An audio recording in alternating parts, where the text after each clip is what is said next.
Tere, minu nimi on Miia. Ma õpin G3A klassis ja tänaseks tunni teemaks on kuud.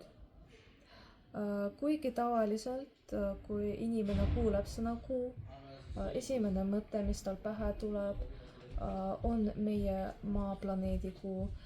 Kui aga üllatavalt tänase tunni teemaks tulevad kõik maailma kuud. No võtame selle väiksemaks, kõik meie päikesesüsteemi kuud. Ja võtame veel väiksemaks, me kahjuks ei räägi kõikidest eraldi, vaid me räägime kõikidest üldiselt. Võtame selle mõiste siis kokku, mis asi on kuu? Kuu on keha, mis asub taevas.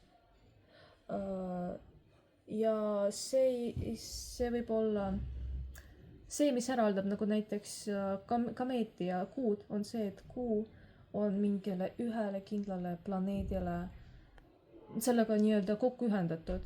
Ehk see käib alati selle planeediga paaris ja see ei saa mitte kuhugi ära kaduda. Ehk see on lihtsalt kuu ja see on temaga koos.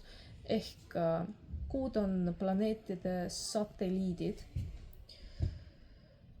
No või kehad. Kehad, satelliidid. Satelliit on see, mis, kui keegi ei tea, mis asi on satelliit, siis satelliit on mingi keha, mis on teisest suurema tavaliselt, reeglina suurema keha paariline. Ütleme nii. Aga palju kuid on meie päikesesüsteemis. Kõige rohkem kuid on Saturnil. Hiljuti Saturnil oli avastatud vist ühe aastaga umbes 140 kuud vist isegi. Ühe korraga või 156, kui ma kahjuks ei tea seda arvu täpselt, aga avastati ühe korraga 156 kuud ja see on päris siuke. Mõelge, et ühe päev, no üllatav fakt, ütleme nii. Kõige vähem kuid on Merkuril, Veenusel. Maal on näiteks üks, Marsil 2, Jupiteril 97, peaaegu 67, aga Pluutol kääbusplaneet on lausa 5 tükki. Kuigi Pluuto on kääbusplaneet, on ikkagi planeet, nii et 5 kuud. Aga kui ma tegin selle esitluse, mul endal tekkis küsimus, et miks planeetidel üldse on kuud ja näiteks miks Merkuril ei ole kuid, kuigi Saturnil on lausa 274 tükki. Selleks on teadlastel 2 vastust. Esimeseks on Hillisfääri raadius ja teiseks on see, et kuud on moodustunud koos päikesesüsteemiga. Aga me võime rääkida sellest lähemalt. Hillisfääri raadius. Kui lihtsalt sellest rääkida, siis selle mõiste definitsioon on selline. See on piirkond planeedi ümber, kus satelliidi liikumine planeedi ümber on stabiilne ja kus planeedi gravitatsioon domineerib tähe üle. Kui me tahame selle lahti seletada, siis meil on vaja teha väikest joonist. Üks hetk. Selleks, et sellest mõistest paremini aru saada, teeme väikse joonise. Oletame, et meil on suur keha. Näiteks see on päike. Ja meil on ka väiksem keha. Oletame, et see on maa. Päikesel on suur mass ehk suur M. Väiksemal planeedil on väiksem mass ehk väike M. Nende vahel on kaugus, mida me märgime A-tähega.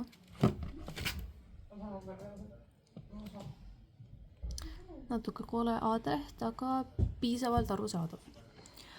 Ja oletame, et planeedil ehk maal sellel juhul on mingisugune nii-öelda gravitatsiooniline siuke väli. Ja me kohe joonistame selle. 1, 2, 3. Siuke suur ring. Ja see kaugus ehk siin, see väike lõik, mis meil jääb, see ongi hillisfääri raadius. Nii et see on hillisfäär. Selle sfääri omadus on see, et kui meil on näiteks mingisugune komeet, mis lendab, näiteks niimoodi siin, ja ta lendab sellisel trajektooril ja ei satu hillisfääri, siis tema siis päikese tõmbumisjõud domineerib selle maaplaneedi tõmbumisjõu üle ja komeet lendab päikese poole ehk tema tõmbumisjõud töötab päikese poole.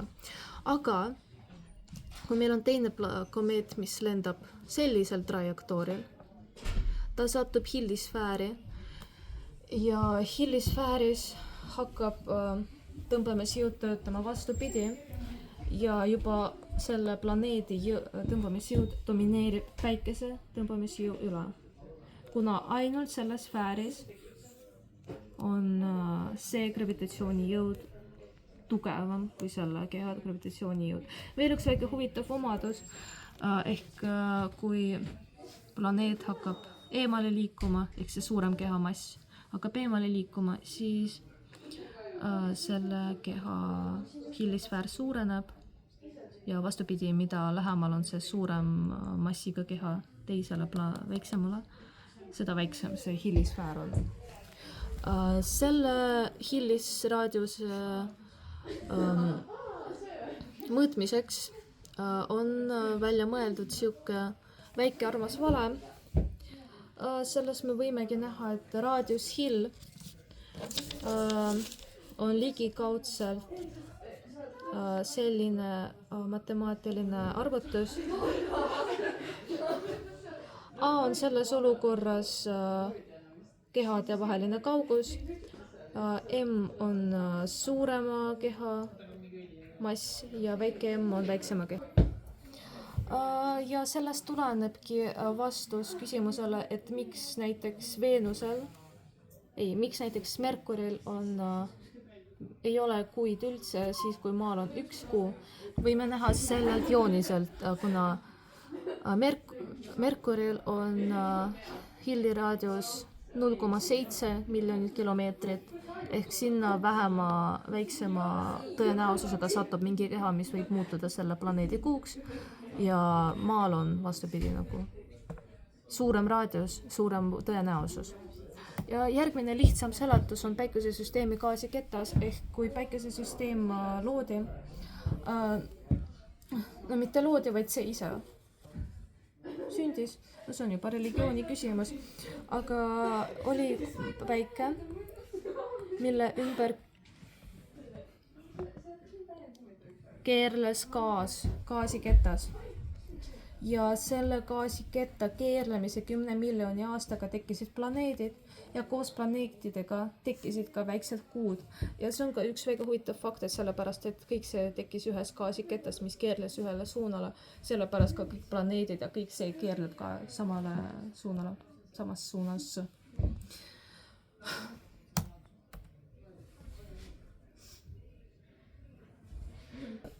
Ja, aga liigume targemast teemast natuke lihtsamale. Top 4 kõige ilusamad kuud minu arvates. Number 1. See on Jupiteri kuu. Selle nimeks on Euroopa. See on päikesesüsteemi ainuke koht, kus teadlaste arvates võiks leiduda elu peale maad. Kuna siin on suur jääkiht, nagu te näete selle peal, ja selle all teadlaste arvates on suur soolase vee ookean. Teine kuu. See on Neptuuni satelliit Tritoon. See on ainuke suur kuu meie päikesesüsteemis, mis tiirleb vastassuunas, mitte samas suunas nagu tema planeet, vaid vastassuunas. Väga huvitav planeet ehk Kuu, see ei ole planeet kahjuks. Ja kolmas, see on Saturni satelliit Enceladus. Ta näeb välja nagu üks suur nätsupall ja tema üks huvitavast omadustest on see, et tal on ka paks jääkiht peal ja sellest jääkihist tal on keisritaolised augud sees, millest ta paiskab veeauru ja jääosakesi. Ja viimane, see on Charon ja see on kääbusplaneedi Plutooni kuu. Siin all paremal on Pluto, mitte Plutoon, ja siin taga on Charon. Kõige huvitavam fakt selle kohta on see, et Charon on pool Pluto suurusest. Aga ja kasutatud allikad, tänan kuulamisest. Aga väike küsimuste voor, kas kuulajatel on mingisugused täpsustused soovitud? Ja? Miks on kuudel inimeste nimed? No, ma ei oska öelda, et praegu siin esitluses oleks mingisuguseid inimesi nimesid esinenud. Aga näiteks selle esitluse tegemise protsessis ma leidsin kuu, mille nimeks oli Frederik ja ma leidsin sellele küsimusele vastuse. Kuudel on inimeste nimed sellepärast, et kõik nimed tulenevad mütoloogiast ja samas mitte kõik kuude nimed on teaduslikud, suurem osa on populaarteaduslik. Aga näiteks Euroopa, Tritoon, kõik tulenevad mütoloogiast. Kas siis samas mõttes me oleme ka päikese jaoks kuud? Mõnes mõttes oleme jah. Samas selle esitluse tegemises ma leidsin sellise fakti, et ei ole mitte mingit reeglit, mis keelaks kuule seda, et tal oleks veel üks kuu, et see on teoreetiliselt võimalik, praktiliselt. Sellist ei ole veel juhtunud meie päikesesüsteemis. Aga ja eriti kui me vaatame seda videot, siis me näeme, et me täpselt samamoodi nagu kuud keerleme päikese ümber ja me oleme kõik tema mõjusfääris ja me ei saa mitte kuhugi enda planeetide peal ära sõita just selle tõmbamisjõu pärast. Näete, siin on päike ja väikesed meie planeedid.